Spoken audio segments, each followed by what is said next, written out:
네, 뉴스야 시작합니다. 정치부 이채림 기자 나와 있습니다. 첫 번째 물음표 볼까요? 네, 첫 번째 물음표는 사과가 어려운 이유입니다. 윤석열 대통령이 이태원 참사와 관련해서 어제와 오늘 사과를 했습니다. 그러니까 오늘은 국가적 재난 상황에서 지도자들이 고개를 숙이는데 이런 얘기를 해보자는 거죠. 그렇습니다. 매번 국가적 재난이 일어나면 정치권에서는 이 지도자들에 대해서 재난 대비라든지 사후 대응에 대해서 사과하라 이런 요구가 매번 나왔습니다. 실제 사과로 이어지지 않은 경우도 있고요. 또 사과를 하더라도 이 시기나 내용 때문에 오히려 논란이 커진 경우도 많았는데요. 먼저 영상으로 모아봤습니다. 잘못된 적폐들을 바로잡지 못하고 이런 일이 일어난 것에 대해 너무도 한스럽습니다.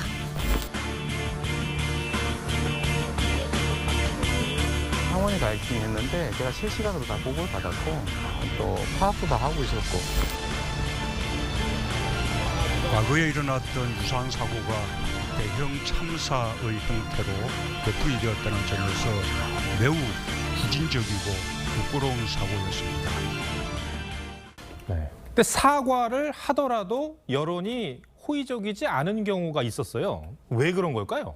네, 일단은 심리학에서 말하는 진정한 사과의 요건들이 있는데요. 이 네. 요건들 먼저 좀 보겠습니다. 먼저 사과를 할 때에는 적시에 조건이 없이 본인의 책임을 인정하면서 재발 방지 약속까지 해야 된다고 합니다. 네. 이 요건에 좀 비춰서 생각을 해보면요. 먼저 박근혜 전 대통령의 세월호 참사 사과 발언은 참사 14일 뒤에야 국무회의에서 나온 거라서 지각 사과에 형식부터 잘못됐다 이런 비판이 나왔었죠. 또 적폐를 바로잡지 못했다고 말해서 본인의 책임을 회피한다는 지적도 나왔습니다.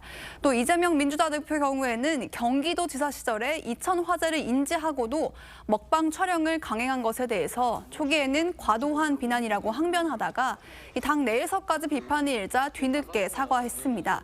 그러면서도 나름 최선을 다했다고 생각했었지만 이라고 조건을 달아서 진정성 논란이 일기도 했습니다.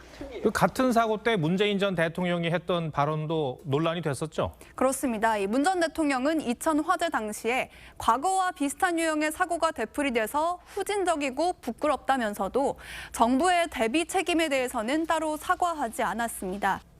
사과를 하더라도 사과가 뒤늦게 나와서 논란이 되는 경우도 있었잖아요. 왜 이렇게 사과가 늦어지는 걸까요? 네, 정치권에 물어보니까요. 한 정치권 관계자가 떠밀리기식 사과보다는 사고 발생 초기에 하는 사과가 좋다는 건 알고 있다면서도 이렇게 사과를 하게 되면 잘못을 인정하는 것이 되기 때문에 조심스러운 면이 있다 이렇게 말을 했습니다. 네. 대통령실 관계자는 대통령이 최종 책임자인 만큼 어느 정도 사실관계가 확인이 된 이후에 사과하는 게 맞다면서 시일이 걸린 이유를 설명했습니다. 네. 첫 번째 물음표 정해볼까요? 네, 첫 번째 물음표 사과가 어려운 이유의 느낌표는 진심은 통한다로 정리해봤습니다. 네. 이 사진이요, 1970년도에 전 서독 총리인 빌리 브란트가 이 나치의 유대인 학살 등 과거사에 사죄하고 있는 모습입니다. 네. 이 모습은 이 50년이 지난 지금까지도 정치인 사과의 모범으로 꼽히는데요.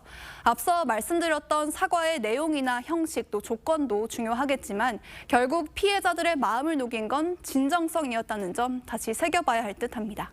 알겠습니다. 두 번째 물음표는 뭡니까? 네, 두 번째 물음표는 기로에 선 지역화폐입니다. 이 정부가 내년도 예산안에 지역화폐 국비 지원액을 전액 삭감을 하면서 야당이 반발을 하고 있죠. 그렇습니다. 이 서울페이나 경기 지역화폐 같은 것들이 대표적인데요. 이게 10,000원권을 구입할 경우에 9,000원으로 살 수가 있습니다. 네. 그러니까 보통 가액의 10% 정도를 할인받을 수 있어서 인기가 높은데요. 그런데 이 10% 할인액을 국가와 광역지자체 그리고 기초지자체가 통상 4대 3대 3으로 보조하고 있는데 여기에서 국비 지원을 없애겠다는 겁니다. 민주당은 소상공인에게 도움을 주는 지역화폐 예산을 이렇게 전액 삭감할 수 있냐면서 복구를 주장하고 있습니다. 지역사랑 상품권은 모범 사업으로 돼서 모든 광역단체에서 이 예산을 배정해서 큰 도움이 되고 있고 국비 지원이 끊기면 지역화폐 운영 자체가 어려워질 수도 있을 것 같은데 왜 이런 결정이 내려진 거죠?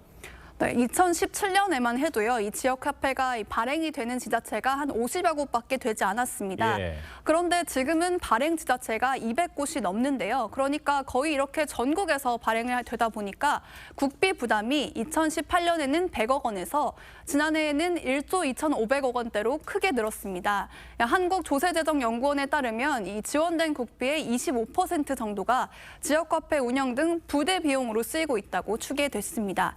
또 소상공인을 지원하겠다는 지역화폐의 취지는 정부에서 발행하는 온누리 상품권의 역할과도 겹치는 면이 있어서요. 이 국비를 이중 지원하지 말고 온누리 상품권으로 대체하자, 이전 주장도 나오고 있습니다. 이 여당에서는 이 지역화폐가 소상공인들에게 그렇게 크게 도움이 되지 않는다, 이런 주장을 하기도 하더라고요. 그렇습니다. 여당에서는 이렇게 지역화폐가 결제가 많이 된 업소를 좀 살펴보니까 상위 업소의 상당수가 주유소나 대형 할인마트여서 소상공인과는 크게 관련이 없다는 입장인데요. 네. 여기에 서울에서는 서울페이의 절반 가까이가 학원에서 쓰여서 소상공인 진흥이라는 목적에 맞냐, 이런 지적도 있습니다. 특히 강남구와 양천구에서의 사용이 집중돼서 대치페이다, 목동페이다, 이런 우스갯소리도 네. 나오고 있습니다. 알겠습니다. 두 번째 물음표도 정리해 볼까요? 네, 두 번째 물음표, 기로에 선 지역화폐의 느낌표는 국고는 화수분이 아니다로 정리했습니다. 네. 모든 부문에 국민이 원하는 만큼의 국고가 지원된다면 좋겠지만요. 결국은 혈세로 모은 국고가 한정된 만큼 세금을 어디에 우선 투입하는 게 좋을지 국민적인 합의가 필요해 보입니다. 네. 이채림 기자 설명 잘 들었습니다.